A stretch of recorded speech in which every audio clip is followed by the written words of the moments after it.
شبتون بخیر. سلام عرض میکنم. من شاهین نژاد هستم، متخصص رواندرمانی و مشاور خانواده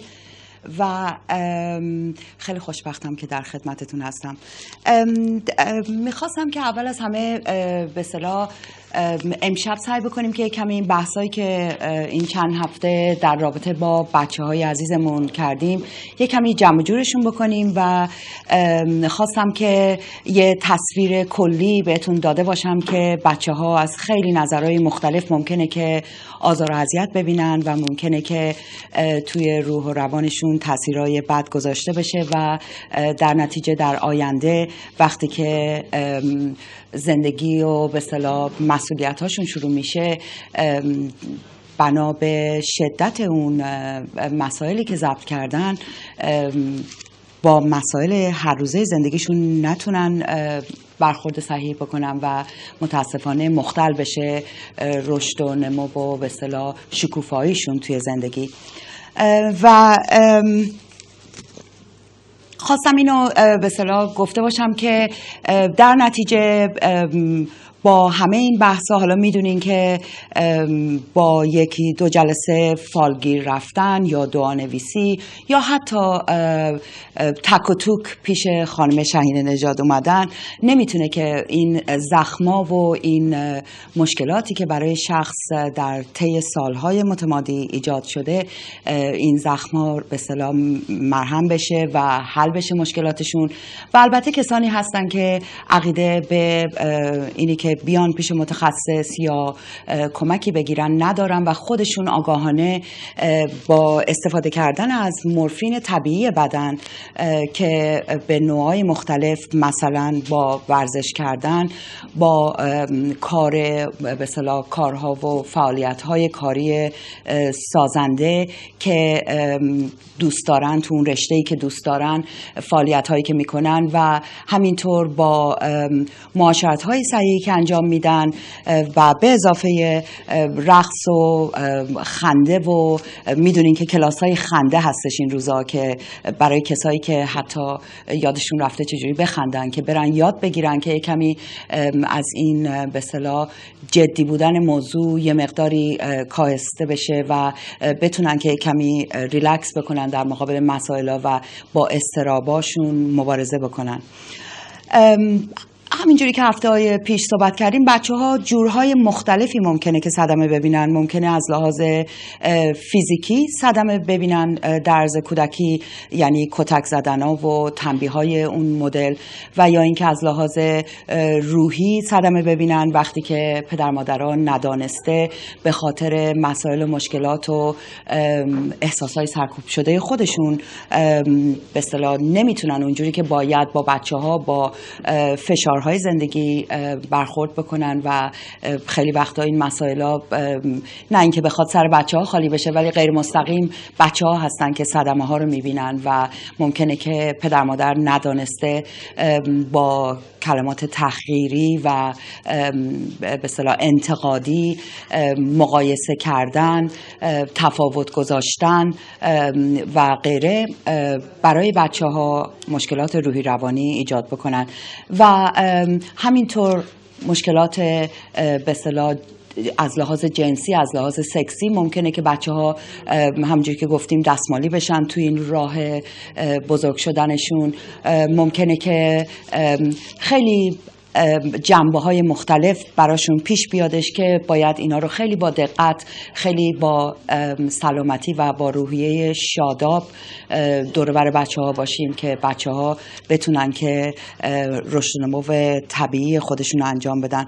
من شنیدم خیلی پدر مادرها میگن که ما هرگز جلوی بچه‌ها جر و بحث نمی‌کنیم و میذاریم که بچه‌ها بخوابن و اون وقت جر و بحث می‌کنیم، صحبتامون رو می‌کنیم. و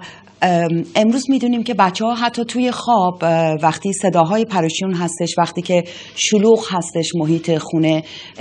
اونجوری که باید نمیتونن استراحت بکنن و توی خواب کابوس‌ها و نگرانی‌ها براشون پیش میادش و متاسفانه هر جوری که میتونیم باید سعی بکنیم که پیشگیری بشه و هر جوری که میتونیم باید سعی بکنیم که محیط آرامی برای بچه هامون ایجاد بکنیم. و دیگه اینکه برای اینکه جمع بندی کرده باشیم میخوام که یواش یواش دیگه حرکت بکنیم از این موضوع. مثلا موضوع دیگه که قبل از اینکه یادم بره چند هفته پیش به مشکلات و به اصطلاح موقعیتایی که بچه‌ها باش درگیر میشن که اینا بیماری نیستن به اون صورت، ولی بچه‌ها ممکنه که ADHD که گفتیم که شخصیت شکارچی و کشاورز به اصطلاح باید اون رو توجه بکنیم. بچه‌ها ممکنه که آتیستیک باشن که وقتی هستش که رفتارهای به اصطلاح سوشال سکیلز ندارن، یعنی مثلا توی معاشرت‌ها مشکل خواهند داشت، یا اینکه متوجه مثلا من بچه‌ای رو میدونم که مادرش یکی از مشکلاتش با بچه این هستش که بچه‌ای که آتیستیک هستش که متوجه نمیشه کی گرمش میشه کی سردش میشه و ممکنه که ساعتها کتشو مثلا از وقتی که میره مدرسه تنش بمونه تا آخر روز و متوجه نباشه که گرمش هست، ولی خب کلافگی براش ایجاد میشه در اثر گرما، ولی متوجه این نمیشه که اگه کتشو در بیاره مشکلش حل میشه. و همینطور بچه‌ها رو با همدیگه مقایسه اصلا به هیچ عنوان نباید کرد، چون به خصوص برای پدر مادرای ایرانی، چون توی فرهنگ ما هنوز یه مقداری مشکل داریم از لحاظ فرهنگی که بچه‌ها رو بچه‌هایی که معلول هستن، بچه‌هایی که از لحاظ فیزیکی مشکل دارن، بچه‌هایی که از لحاظ یادگیری مشکل دارن و اینا رو همه رو باید در نظر بگیریم، چون میدونیم که بچه‌ها هر مسئله‌ای که دارن، تو هر موقعیتی که هستن، اینا همه میتونن که با توجه صحیح، با امکانات صحیح، با مهر و محبت صحیح، بچه‌ها میتونن که رشدهای طبیعی تری داشته باشن و بتونن که در آینده زندگی های طبیعی تری داشته باشن. اینی که من خیلی موردا پیشم مراجعه شده که اشخاص از این رنج میبرن که بینشون توی خانواده تفاوت گذاشته شده و به اصطلاح یکی دو تا از بچه‌های خیلی خوب بودن و همیشه تشویق شدن، در صورتی که بقیه ممکنه که و پدر مادر دارن فکر میکنن که دارن کار درستی انجام میدن و مطمئن هستم که مدلشون فقط قدیمی هست و سعی میکنن که به هر صورت هر پدر مادری اون چیزی که بلده عرضه میکنه برای بچه‌هاش و من مطمئن هستم که هیچ پدر مادری قصد اینو نداره که به بچه صدمه بزنه، ولی در نهایت باید که همه این مسائل رو توجه کرد تا که بتونیم محیطی خوب برای بچه‌مون تهیه بکنیم. و اگر که مواظب این موضوع نباشیم، همون جوری که اگر پدر مادر مشکلات و به اصطلاح اختشاش‌های روحی روانی دارن، تضادهای روحی روانی دارن، احساسای سرکوب شده دارن، مسئله دارن، این مسائل انتقال پیدا میکنه به بچه‌ها. همونطوری که هفته پیش صحبت میکردیم، مادر پدر برای بچه، به خصوص مادر یا پدر، فرقی نمیکنه این روزا، هر کی که بیشتر با بچه‌ها وقت صرف میکنه مثل آینه هستش برای بچه‌ها هر حرکتی که میخوان انجام بدن، هر قدمی که میخوان بردارن، با پدر و مادرشون، نظر پدر مادر براشون خیلی مهم هستش و پدر مادر میتونن که از این فرصت‌های خیلی طلایی استفاده بکنن که به بچه‌هاشون کمک بکنن که حرکت بکنن و شکوفا بشن توی زندگی. و اگر که مواظب این موضوع نباشیم، خودمون که حالمون خوب نبوده، مسائل و مشکلات داشتیم و این مسائل و مشکلات رو انتقال میدیم به بچه هامون و این سایکل به اصطلاح ادامه پیدا میکنه. یعنی بچه‌مونم، نسل آینده‌رم نسلی خواهد بودش که روح و روان ناآرامی خواهد داشت و متاسفانه توی مواردی که مشکلات، حالا این روزا مشکلات اقتصادی هم بهش اضافه شده، که این مشکلات باعث میشه که به اصطلاح عزیزان بزرگترا اونجوری که باید حوصله و خلق و خوی اینو نداشته باشن که با بچه هاشون خوب تا بکنن. خب میریم سر این که هفته پیش سوالای خیلی زیادی شده بود در رابطه با خودکشی، در رابطه با چند تلفن داشتیم راجع به کسانی که ازدواج‌های دوم و سوم انجام دادن و بچه‌های جفتاشون رو مواظبت میکنن و خودش این مسائل ایجاد میکنه و اگر که بزرگترها بازم اون پدر مادر اون ازدواج ها اگر که دقت نشه روی بچه ها خیلی تاثیر میذاره، چون به هر صورت ناامنی ایجاد شده برای بچه و این کمکی به روح و روان بچه ها نمیکنه در نهایت. خب من منتظرم که اگر که سوالی هستش برای من بیارن و که بحث و اون چیزایی که شما به نظرتون میرسه با هم دیگه صحبت بکنیم. و در هر صورت میخوام که باهاتون دوباره امشب یکی دو تا تمرین بهتون بدم. خوب بودش که با هم دیگه میتونستیم صحبت بکنیم که تمرینای هفته‌های پیشتون به چه صورت رفته، آیا راه رفتن هر روزتون رو دارین ادامه میدین، اون نیم ساعتاتون رو دارین ادامه میدین که حالا اگر که بعضیا میگن نیم ساعت نمیتونیم، خب نیم ساعت نمیتونین 10 دقیقه انجام بدین، ولی در هر صورت چیزی هستش که براتون خیلی خیلی مفیده. تلفن من الان روی به اصطلاح تصویر هستش، این موبایل شخصی من هست به اضافه ایمیل ادرسم که اگر که سوالی دارین، اگر که موردی دارین در خدمتتون هستم. و سوالی کردن که تاثیر داروهای نیروزا بر روی اعصاب چی هستش. داروهای نیروزا من دارم فکر میکنم این داروهایی هستش که برای ورزشکارا استفاده میکنن آقای کارگردان. بله خب به هر صورت هر چیزی که برای هر چیزی که غیر عادی باشه مسلماً تاثیرایی، شما فکر بکنید که یه کسی میگیم نیروزا اگه اونقدر نیرومند نیستش و از طریق دارو میخواد خودشو قوی بکنه، مسلماً این یه کار غیر عادی برای بدنش داره انجام میشه و میدونیم که ناراحتی قلبی میاره، ناراحتی مغزی میاره، فشار بیش از حدیه که روی بدن گذاشته میشه و در نتیجه مسلماً تاثیرهای خوبی نخواهد داشت. و سوال کردن که اگر اعتیاد را ترک کنیم روی اعصاب تاثیر داره، چه مدت طول میکشه؟ و آقای احمدی از لیدز این سوال کردن. اعتیاد از اون چیزاست که ممکنه که شما سالیان سال باهاش درگیر باشین، چون متاسفانه میره و کمیکالای مغز رو دستکاری میکنه و این یه زمانی میخوادش که از توی سیستمتون بره بیرون. البته دفعه پیش بهتون گفتم که مدل‌های مختلف معالجه هستش و برای اون یک قسمتش این هستش که شما با روح و روانتون کار میکنین که ببینین که دلیلش چی بوده، کمبودا چی بوده، مسائل روحی چی بوده، و برای اون قسمت عادتش از هیپنوتراپی استفاده میکنین. برای قسمتی که فیزیکتون رو شکوفا بکنین از داروهای هومیوپاتی میتونین استفاده بکنین و طب سوزنی خیلی سازنده هستش برای ترک عادت و غیره. ولی در کل شخصی که اعتیاد داشته اون اعتیادش رو باید حتما با یه چیز سازنده جایگزین بکنه، معمولا کار و فعالیت‌های کاری توی رشته‌ای که خیلی دوست دارن، رشته خودشون هستش، و یا دانشجویی به اصطلاح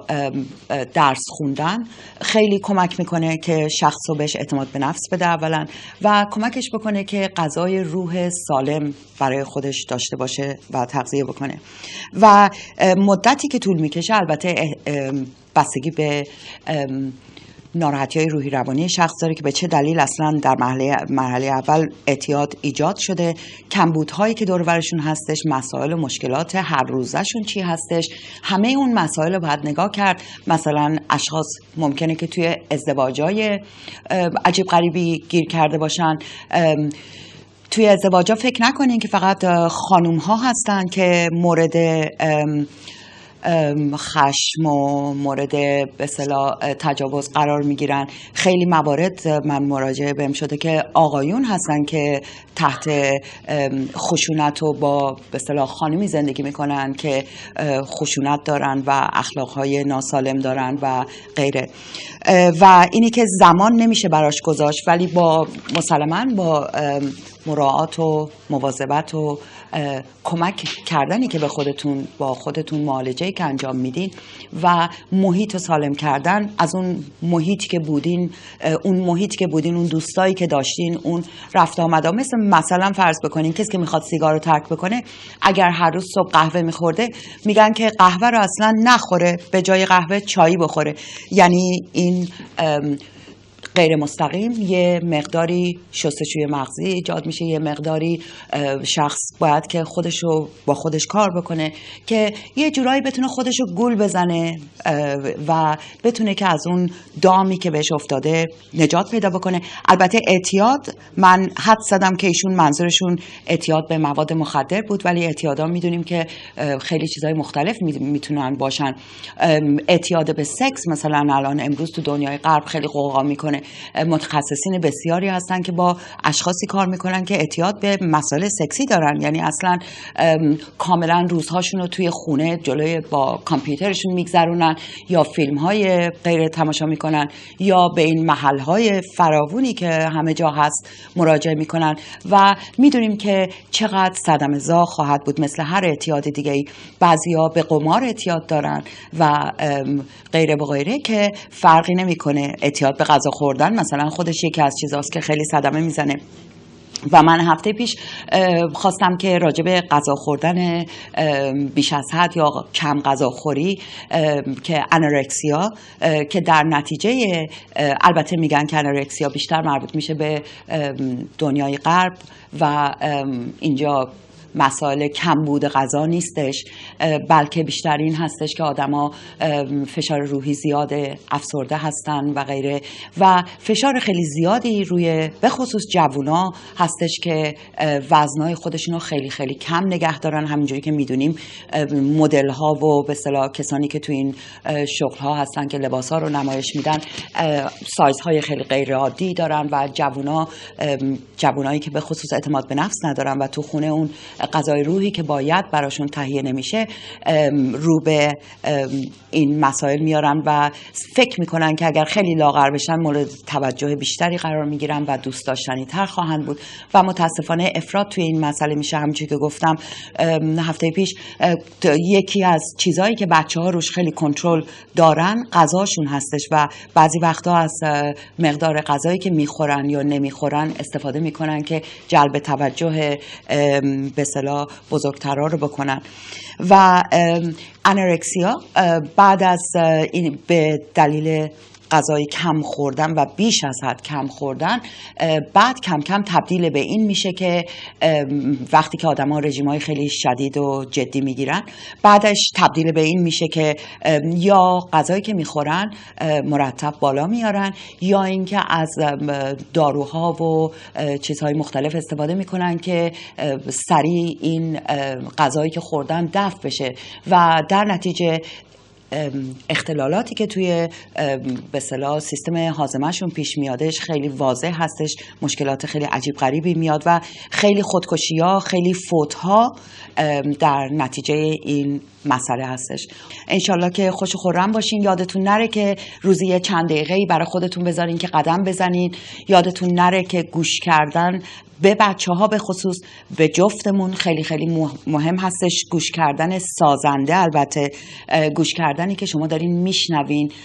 احساسات اونا رو، به قول انگلیسی‌ها بین خطا رو میخونین، نه اینکه اون کلماتی که از دهنشون در میادش. و براتون امید شادی و سلامتی دارم و هفته آینده ساعت 8:30 در خدمتتون هستم.